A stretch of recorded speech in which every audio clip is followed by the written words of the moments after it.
प्रदेश Congress OBC मोर्चा ने केंद्रीय cabinet द्वारा जातीय जनगणना कराए जाने के निर्णय का स्वागत किया है। ओबीसी विभाग के अध्यक्ष अभिलाष साहू ने रांची में आयोजित संवाददाता सम्मेलन को संबोधित करते हुए कहा कि लोकसभा नेता प्रतिपक्ष राहुल गांधी द्वारा लंबे समय से इस मुद्दे को उठाया गया। उन्होंने कहा कि जातीय जनगणना को लेकर राहुल गांधी ने सड़क से लेकर सदन तक संघर्ष किया।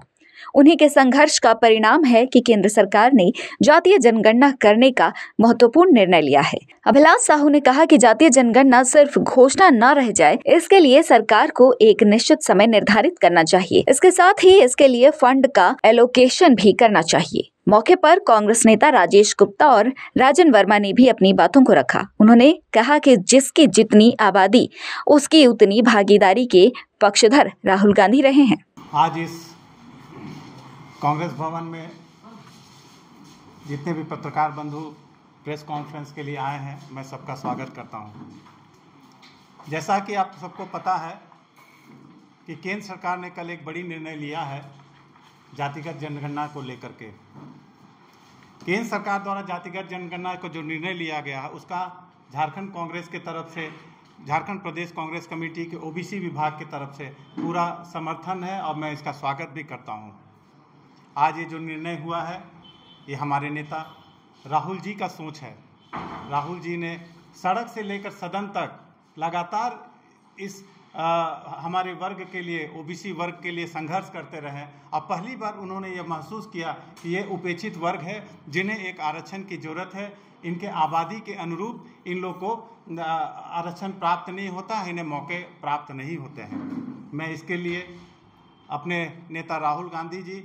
और हमारे राष्ट्रीय नेता खड़गे जी, साथ में हमारे जो ओबीसी विभाग के जो अध्यक्ष हैं अनिल जयहिंद जी, मैं उनका सबका आभार तहे दिल से झारखंड प्रदेश के ओबीसी विभाग और पूरे झारखंड के जनता के द्वारा देता हूं। लेकिन हमें शक है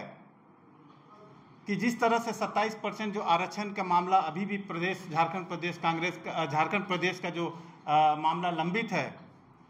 उसी के अनुसार कहीं ये भी मामला लटक जाए। तो झारखंड के तरफ से मैं ओबीसी विभाग का चेयरमैन होने के नाते मैं ये केंद्र से मांग करता हूं कि कुछ भी काम हो ये उसके लिए एक डेडलाइन होना चाहिए। इसके लिए हमारे राष्ट्रीय नेता ने भी यही मांग किया है और साथ में एक बजट का भी एलोकेशन होना चाहिए जिसके तहत हम इस कार्य को हम लोग आगे बढ़ा सके आराम से। जातिगत जनगणना का न्याय दिलाने के लिए हमारे राहुल जी ने जिस तरह से प्रयासरत रहा और हमेशा आपने बीच बीच में सदन में भी उन्होंने बोला कि जहाँ पूरे देश में जो भी हमारे सेक्रेटेरिएट है उसमें जो हमारे सचिव हैं पूरे 90 सीट में मात्र 3 लोग ही हमारे ओबीसी वर्ग से आते हैं। ये इस तरह का बहुत विषमताएं हैं। साथ ही साथ हम लोग ये चाहेंगे कि शैक्षणिक संस्थान जैसे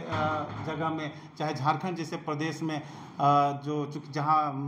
बेरोजगारी बहुत ज़्यादा है, वहाँ भी जो प्राइवेट कंसर्न के लोग हैं वहाँ भी ये आरक्षण लागू हो। हमारे साथ हमारे जनरल सेक्रेटरी प्रदेश के बैठे हुए राजेश गुप्ता छोटी जी भी, इनकी भी कुछ बातें हैं जो आपके समक्ष रखेंगे। राजेश। हमारे नेता जो राहुल जी हैं इस देश की जनमानस के लिए सोचते हैं और उनकी प्रत्येक समस्याओं से अवगत हैं। आपने देखा होगा जब गांव में जाकर के हमारा चुनाव के टाइम में मैनिफेस्टो बनता था तो आम लोगों की भागीदारी होती थी। तो उन्होंने इस चीज़ को महसूस किया था कि जातीय जनगणना होना चाहिए और साथ साथ जनगणना भी हो रहा है, जो 2011 के बाद अब तक नहीं हुआ था। बीच में कोविड पड़ गया था, मगर भारत की सरकार ने भी इसको शिथिलता में डाला था। और आज हमारे जननेता के प्रेशर में बोला जाए, देश की जनमानस के हित में जो जातीय जनगणना की बात उठी है, निश्चित तौर पर ये स्वागत योग्य है। और पूरा देश ये चाहता है कि जल्द से जल्द ये जनगणना हो और उनकी जो हिस्सेदारी, उनकी जो भागीदारी, जो सामाजिक दृष्टिकोण से, आर्थिक दृष्टिकोण से जो पिछड़े हैं, जिनको नहीं मिल रहा है, उसको उसकी अधिकार मिले, ये राहुल जी का सोच है। तो इस चीज़ को बोलने में हमको ज़रा सा भी हिचक नहीं कि हमारे जननेता ने इस भारत की आवाम के लिए सोचा है। उन 52% जो बातें होती हैं देश में, अलग अलग प्रांतों में लोग बताते हैं बुद्धिजीवी वर्ग के लिए कि 52% से ऊपर पिछड़ी जातियों का जनसंख्या है इस देश में, तो कहीं ना कहीं उनको इससे लाभ होगा, उनकी आर्थिक स्थिति मजबूत होगी, उनकी सामाजिक स्थिति मजबूत होगी और उनकी भागीदारी जो होनी चाहिए इस देश में। जैसे हमारे साथी ने बताया था कि जो सेक्रेटेरिएट है गवर्नमेंट ऑफ इंडिया को, उसमें 90 IAS हैं वहाँ पे, और उसमें मात्र 3 हैं, तो ये जस्टिफाई नहीं होता है कि एक जाति को आप कहीं पर नहीं दे रहे, बाकी सारे लोगों को लेकर चल रहे, क्योंकि सारे लोग IAS बनकर आए होंगे, सारे लोगों ने UPSC कंप्लीट किया होगा, तो कहीं ना कहीं उस चीज़ को ये हटाना चाहते हैं। महत्वपूर्ण बात यह है कि उन्होंने एक चीज़ और पार्लियामेंट के सदन में बोला था भारतीय जनता पार्टी को, और ताल ठोक कर उन्होंने कहा था कि जिस दिन जातीय जनगणना आप कराएंगे तो कराएंगे, और नहीं तो हमारी सरकार आएगी तो मैं कराऊंगा। जो 50% का बाउंडेशन है, उस बाउंडेशन के दीवार को हटाएंगे, ताकि जो कॉन्स्टिट्यूशन में अमेंडमेंट करने की बात होगी, जो देश की जनता के साथ जो उनको न्याय मिलेगा, तो उस न्याय योद्धा ने इस चीज़ को भी पहले सोच रखा है कि उस चीज़ को भी हम हटाएंगे, तभी उनको उनका अधिकार दे सकते हैं। ऐसा नहीं कि केवल जातीय जनगणना करा करके हम फिर उस चीज़ को फंसा दें। तो हमारे नेता का ये सोच है, और भारत के आवाम के लिए वो हमेशा से सोचते रहे कि न्याय योद्धा के रूप में पूरा देश उनको मानने को तैयार है। और महसूस किया है कि राहुल गांधी ने उनकी सबसे कमज़ोर चीज़, और कहा जाए कि देश की 2/3 जनता अपने मूल अधिकार से वंचित है, जिसकी लड़ाई हमारे नेता जन नेता राहुल जी ने पूरे देश में पिछले पार्लियामेंट इलेक्शन के समय और फिर लगातार सदन में, मतलब कहा जाए कि सड़क से लेकर सदन तक इस बात को रखते आए कि जातीय जनगणना होना चाहिए इस देश में, और जिसकी जितनी आबादी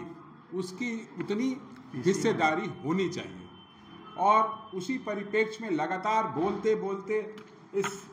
भाजपा की सरकार ने, केंद्र की सरकार ने आखिरकार राहुल जी की बात को समझे, और कल कैबिनेट से ये उन्होंने निर्णय लिया कि देश में जातीय जनगणना होना चाहिए। और जातीय जनगणना होना चाहिए केवल बोलने से नहीं, वो इसलिए मैं इस बात को कह रहा हूँ, एक दूसरी ओर मैं उनका स्वागत करता हूँ, मगर इस बात को इसलिए कह रहा हूँ कि लगातार मोदी जी ने इस देश की जनता के साथ हमेशा ऐसी छलने वाली बातें कही है जिससे लोगों को विश्वास नहीं होता है। जैसे हमारे प्रदेश के OBC के चेयरमैन अभिलाष जी ने बताया कि फंड का एलोकेशन होना चाहिए, बिना फंड का एलोकेशन हुए नहीं हुए इसकी कोई महत्ता नहीं रहेगी, कोई कार्य आगे नहीं बढ़ेगा। तो मुझे ये लगता है कि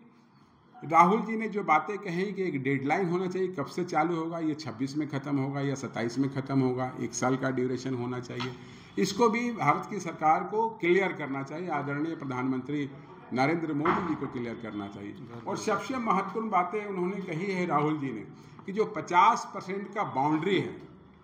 उस 50% के बाउंड्री को अगर हमारी सरकार आती है केंद्र में तो उसे तोड़कर हटाया जाएगा, और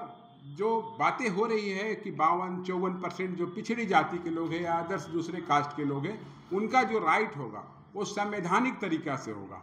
तो आज का ये प्रेस कॉन्फ्रेंस करने का यही मतलब रहा है कि हमारे न्याय योद्धा आदरणीय राहुल जी को भी धन्यवाद हम लोग देंगे, और आभार पूरे झारखंड की पिछड़ी जातियों की ओर से करेंगे कि उन्होंने अपनी जो बातें थी, उनकी जो सोच थी, कांग्रेस की जो नीतियां थी, उस नीतियों के तहत उन्होंने लगातार इस आवाज़ को उठाया, और आज देश की जनता के समक्ष केंद्र की सरकार झुकी है और इस चीज़ को माना है कि हमारे जन नेता ने आज तक जितनी बातें उठाई है, लगभग इस देश के सारे आवाम की हक की, उनकी हकूक़ की, उनकी शक्ति के लिए जब जातीय जनगणना हो जाएगी तो जिसकी जितनी आबादी, जैसा मैंने बताया, तो आप समझेंगे उनके आर्थिक सामाजिक जो स्टेटस है, उनका जो राइट होगा वो कहीं ना कहीं मजबूत होगा, उससे देश भी मजबूत होगा। ये हमारे नेता का सोच रहा है,